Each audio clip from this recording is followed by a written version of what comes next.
Hello, and welcome to the Midnight Movie Club. I'm your host, Owen Kohut, and this is the show where I grab a movie I've never seen off my shelf and review it that night. On today's episode, we have Christopher Nolan's 2008 action epic, The Dark Knight. And honestly, I'm excited to finally get to this one.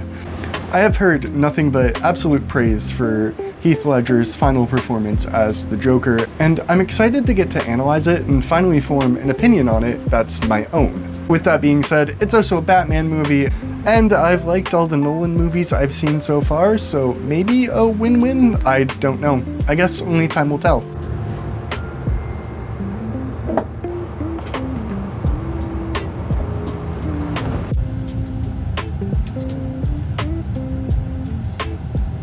So, surprise, surprise, I'm also a fan of this Batman movie that was directed by the Batman movie I liked that I reviewed yesterday.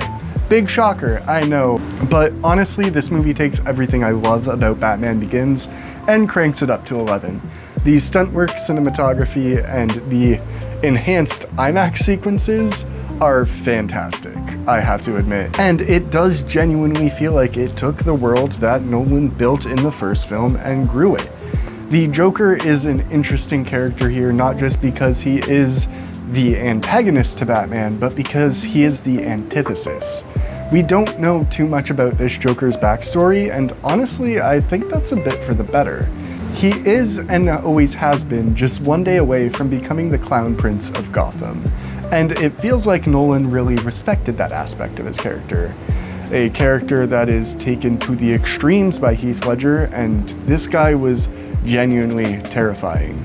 It feels like Jared Leto was kind of trying to copy his whole shtick in the worst way possible for Suicide Squad now, but I would much rather live in a world where Jared Leto tries his best to imitate Heath Ledger than living in a world without Heath Ledger's Joker at all. Overall, it was a fantastic performance, and I'm sad to say that this was Heath's final one.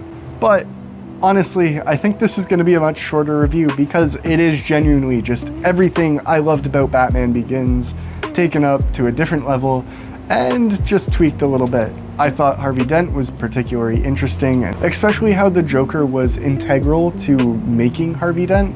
That's something I haven't really seen in comics or other adaptations of the character. Technically, I'm gonna give The Dark Knight a 9. Everything from the cinematography, the stunts, and the performances were fantastic, and everything in between just was a big bow on top.